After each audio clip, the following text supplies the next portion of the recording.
Bonjour à tous, c'est Roméo Cournal, le coach intuitif, et nous marchons ensemble sur le chemin qui mène à soi. Aujourd'hui, consulter ou se former, il faut choisir. Et oui, il faut choisir les gens.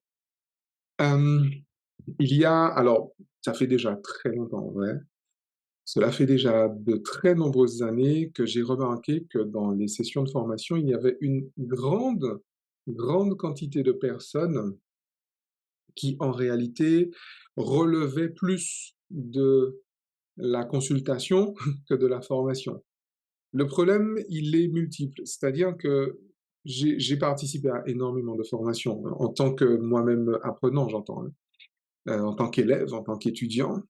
Et dans mes promotions, je me rendais bien compte que, ben, voilà, il y a des personnes qui, en vrai, avaient besoin d'être accompagnées, avaient besoin de consulter, mais que précisément, elles ne le faisaient pas.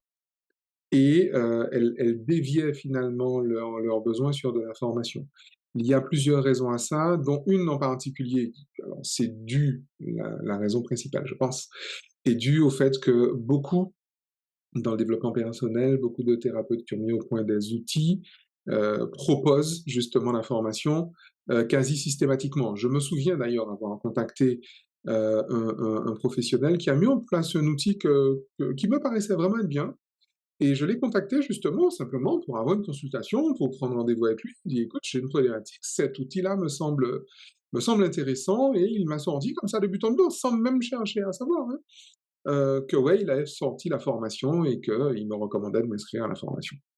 Alors, c'est pas du tout à mon avis, alors je vais pas parler d'éthique, mais de déontologie, même si je pense que ça en relève, mais je vais aborder le point de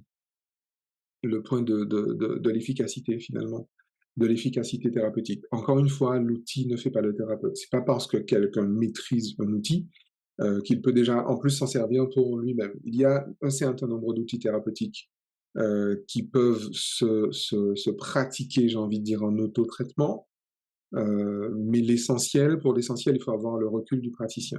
Et je vous avoue que même les outils en autotraitement, bon, voilà, pourquoi? Parce que si je vais voir un praticien, ça veut dire que je suis dans une situation particulière. Donc je vis une expérience, je vis peut-être des expériences récurrentes, je vis peut-être une charge émotionnelle récurrente et je veux modifier la charge émotionnelle en lien avec cette expérience-là. Et donc je dois finalement, en termes purement thérapeutiques, entrer dans ma charge émotionnelle pour pouvoir l'extérioriser. Ok, vous vous souvenez qu'on disait que lorsqu'une émotion est ressentie, c'est qu'elle est en train de sortir, elle est en train de s'extérioriser. Si elle s'extériorise, c'est qu'elle était à l'intérieur. Et si elle était à l'intérieur, c'est qu'elle était maintenue. Une émotion qui est maintenue à l'intérieur du système nerveux s'appelle une inscription traumatique. Et donc, pour se libérer d'un trauma, d'une inscription traumatique, ben, il convient d'extérioriser l'émotion, et donc, par voie de conséquence, on ressent l'émotion. L'idée, c'est que si je suis en posture thérapeutique, moi, je suis thérapeute, ok?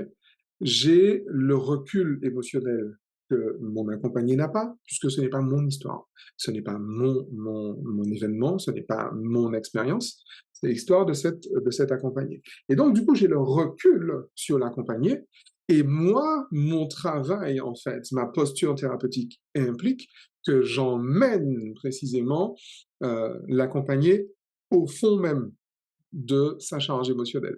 Donc, je ne peux pas être dedans et dehors à la fois. D'accord? En tout cas, en ce qui concerne l'accompagnement neuro-émotionnel. La posture thérapeutique de l'accompagnement neuro-émotionnel est une posture de recul. Et non seulement c'est une posture de recul, mais il s'agit justement d'entraîner les personnes dans leur trauma inconscient, les inscriptions traumatiques subconscientes. Et l'idée, et ça je l'enseigne, alors ça je ne l'enseigne qu'à le superviser, mais l'idée c'est que le thérapeute va devoir lui-même entrer dans la charge émotionnelle avant même son accompagné. Oui, c'est possible. Je vous l'explique pas parce qu'on n'est pas en train de faire un cours, mais encore une fois, je ne l'enseigne qu'à mes supervisés. Parce que si vous parlez, en fait, simplement vous parlez à un accompagné, et il vous parle de quelque chose, oui, je veux en arriver à ça, je veux avoir telle expérience, je veux avoir un enfant, etc. Ok, je veux monter une entreprise, je veux me mettre en couple, etc. Le thérapeute est en capacité d'entrer dans la charge émotionnelle subconsciente et il va ressentir le dégoût, la peur, l'insécurité, etc. Mais il va ressentir, il va entrer en résonance pour le coup sympathique avec les fascias et les tissus conjonctifs de la personne en face, si, ça existe. Et l'idée, c'est que le thérapeute va donc identifier la charge émotionnelle que l'accompagné lui-même n'aura pas identifiée. D'accord? Et c'est pour ça que l'accompagnement neuro-émotionnel fonctionne là où beaucoup n'y arrivent pas. Parce que si simplement vous vous contentez d'écouter vos accompagnés, ils vous diront oui, moi je veux, oui, je veux, oui, je veux, oui, je veux. Mais en fait, non, tu ne veux pas. Ton corps ne veut pas. 95% de toi ne veut pas. Donc, ton corps ne veut pas. Donc, tu ne veux pas. J'ai tendance à penser que 95% de moi, c'est plus moi que 5%. Fut-il conscient, ces 5%-là. Anyway, donc l'idée c'est ça. Donc faites très très attention à ça. Faites vraiment très attention à ça. Et j'insiste encore, et c'est pour ça que je prends la peine de faire cette vidéo, parce que dans mon offre effectivement de formation, dans mon offre de service, il y a une formation accompagnement des victimes de traumas sexuels qui est réservée aux professionnels de la santé, aux professionnels du bien-être, aux professionnels de l'accompagnement. C'est une formation professionnelle. Elle est uniquement réservée à des professionnels qui vont accompagner des patients, des clients, des accompagnés en situation de trauma sexuel. D'accord? Cette formation ne se substitue en aucun cas, mais vraiment en aucun cas, à l'atelier guérir mes traumas sexuels, qui d'ailleurs est un atelier en présentiel, qui est un atelier thérapeutique et qui est ouvert aux particuliers, aux personnes qui elles-mêmes sont victimes de traumas sexuels. Je le dis parce que j'en ai pincé quelques-uns là, j'en ai croisé quelques-uns qui pensaient échapper au truc, mais en fait non. Et vous pensez bien, encore une fois, c'est vraiment la raison pour laquelle j'insiste sur l'histoire de la supervision, parce que je n'aurais pas été en supervision de ces personnes-là, je n'aurais pas repéré ça. Je n'aurais jamais repéré. L'idée, c'est que vous vous formez à quelque chose, surtout si vous venez vous former à l'accompagnement des traumas sexuels, si vous-même, en tant qu'individu, vous avez été victime de traumas sexuels, la formation à VTS ne vous apportera rien. Et j'insiste, hein, rien. Alors, beaucoup me disent, oui, mais au moins ça amène une compréhension. Bon, mais qu'est-ce qu'on s'en fout de ta compréhension? Un trauma n'est pas cognitif. Un trauma n'est pas psychologique.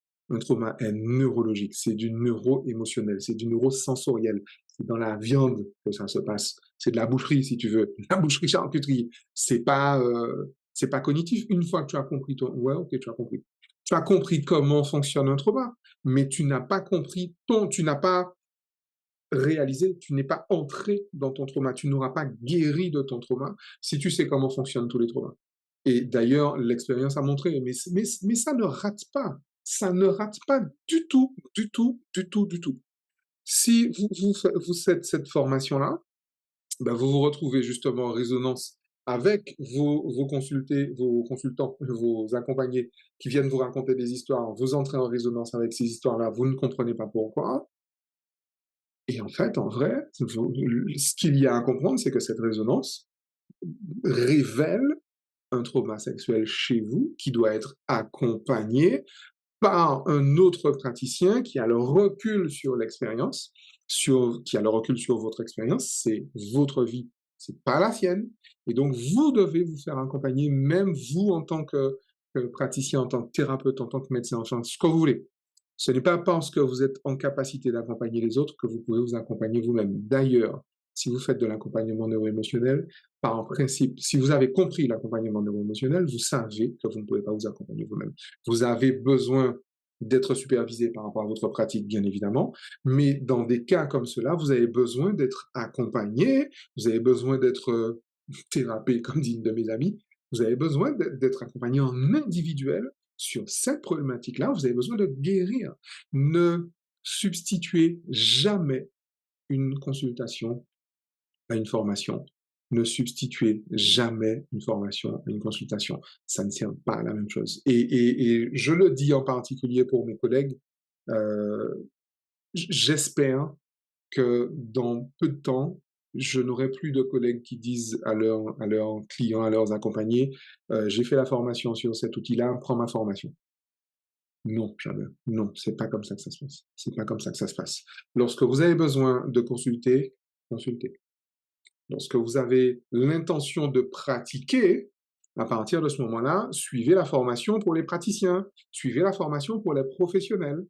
Le fait d'avoir fait, parce que ça fonctionne à l'inverse aussi, le fait que vous ayez vous-même été accompagné ne signifie pas que vous pourrez accompagner quelqu'un d'autre.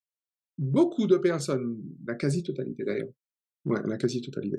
La quasi-totalité, en tout cas une très très grande partie des personnes qui sont formées à l'accompagnement neuro-émotionnel ont été mes clients avant, ont été mes accompagnés. Je les ai accompagnés.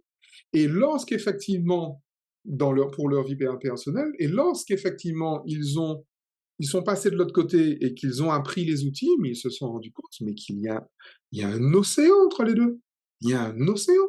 C'est pas parce que je t'ai fait faire un test de message contraignant, un test de neuf intelligences, un test de neurotransmetteurs que tu sauras le faire à quelqu'un d'autre. Mais jamais. Mais aucunement. Tu l'as vécu de l'extérieur, tu n'es pas entré à l'intérieur, tu n'es pas entré dans le fond doc, comme on dit chez moi, tu n'es pas entré dans le non-non de l'outil, et encore moins de la démarche. Tu n'as pas le recul, puisque quand je t'accompagnais, je t'ai mis au fond de la piscine. Donc tu ne sais pas, quand tu es au fond de la piscine, tu ne sais pas ce qu'on voit quand on est dehors. Moi, je suis dehors, je suis sur mon perchoir, et je te regarde au fond de la piscine. Je vois quelque chose. Toi qui es au fond de la piscine, tu ne peux pas voir ce que moi je vois. D'accord? Donc l'idée est là, j'insiste parce que ça fait des années en vrai hein, que cette réflexion me trotte dans la tête, mais ça fait bien 10 ans, je vous garantis, ça fait bien 10 ans. Parce que cette réflexion, j'ai commencé à me la faire, mais vraiment au tout début de ma carrière, quoi. Mais au tout début, donc ça fait 25 ans, que j'ai commencé à me dire, tiens, j'ai suivi une formation et je me dis, mais tiens, pourquoi est-ce que l'autre est là? Tiens, pourquoi est-ce que... avec des copains, avec des collègues, on se dit, mais tiens, celle-là, on a bien besoin de consulter. Et le problème, c'est qu'il y a des gens qui font des tours de formation comme ça et qui ne consultent jamais. Jamais.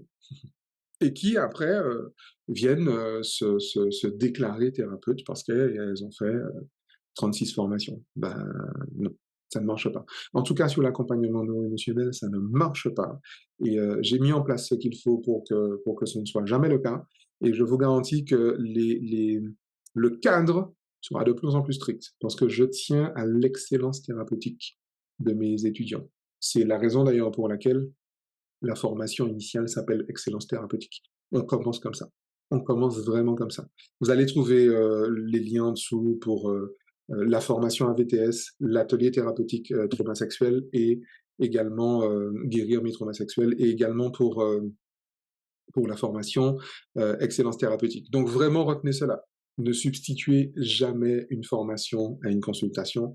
Ne substituez jamais une consultation à une formation. Et là, et seulement à ce moment-là, on pourra bien s'amuser. Ciao.